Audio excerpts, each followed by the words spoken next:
In the Gospel of Luke, Jesus tells the story, a parable about a tax collector and a Pharisee. Let's do that again.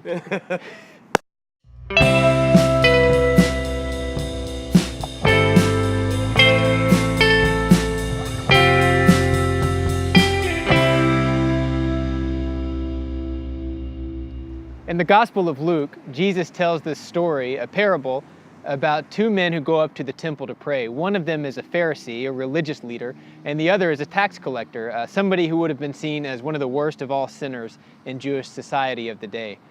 Well, they go up to pray. The Pharisee prays, and as he does, he basically just thanks God for how righteous he is. He thanks God that he's righteous enough to fast a couple of days a week, that he always does what's right, that he comes to the temple, that he does sacrifices, and that he's particularly more righteous than the tax collector who's standing next to him praying.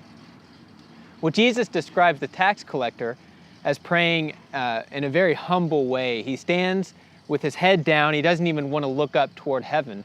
And he beats his chest and he simply says, "Lord, have mercy on me, a sinner."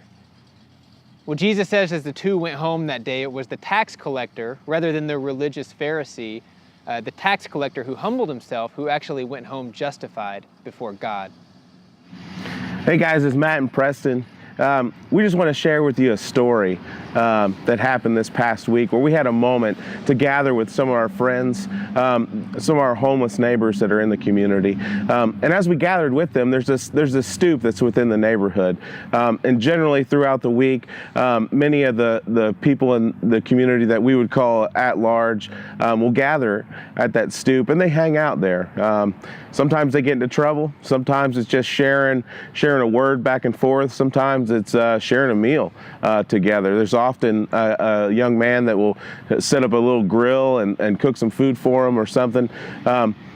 We had an opportunity to sit down and pray with them this past week, and it was by far probably the most bizarre prayers I've ever been a part of. But in that moment, just the posture that was shown there as they went to God in prayer to share just the want and the ask for mercy and justice for them and for their friends in the community.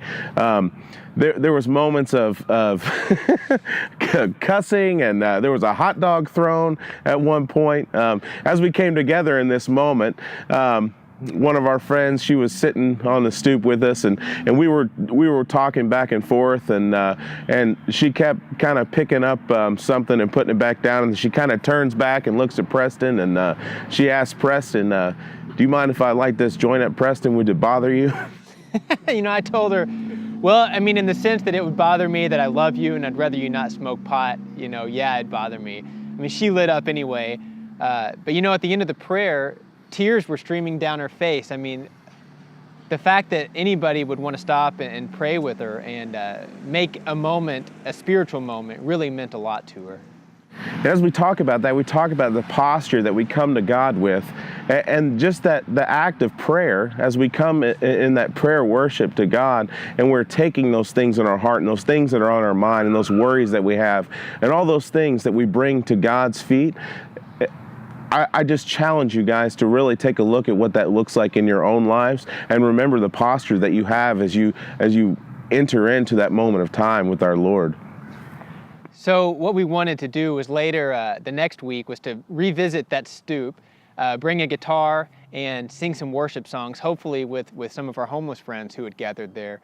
Oh, well, as it went, none of our friends were there the night we went over, but we sat down anyway and wanted to sing praises to God. And there were some people across the street at the liquor store who were clapping at the end of some of the songs, which was pretty cool. And as we sang, it's amazing how our perspective of the neighborhood changed, how all of a sudden there was a sense of hope and truth and glory right here in the midst of a neighborhood that many people see as hopeless.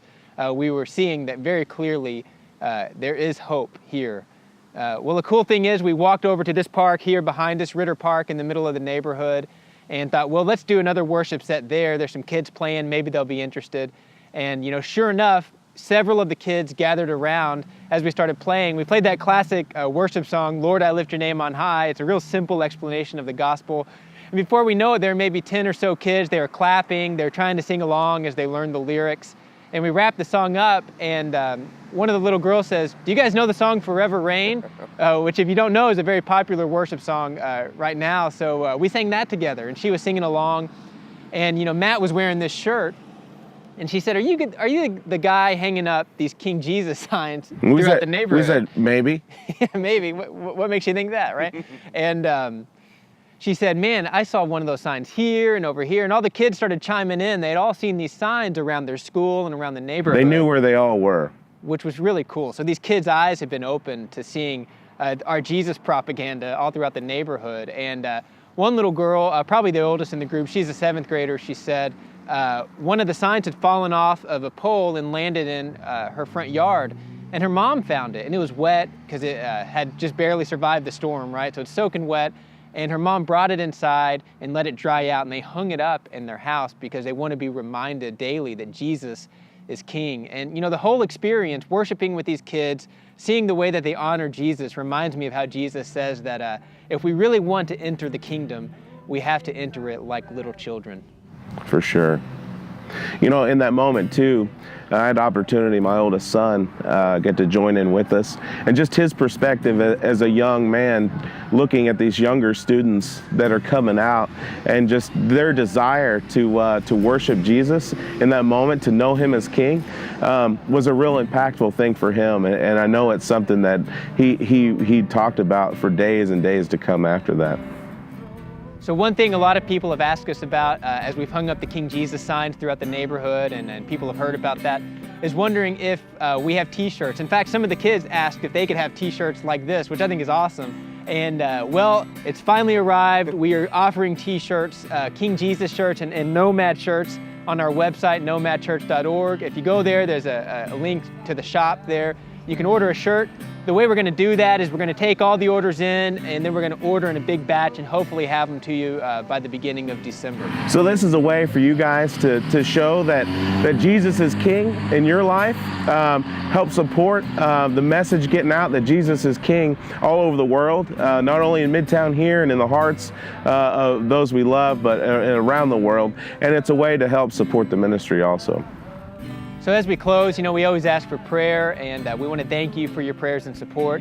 We'll have our prayer list up on the website. There's several things to pray for. Gosh, probably too many to list here, but there are several people who are on our minds and hearts this month. So again, thank you for your prayers and supports, and we will see you later. Love you guys.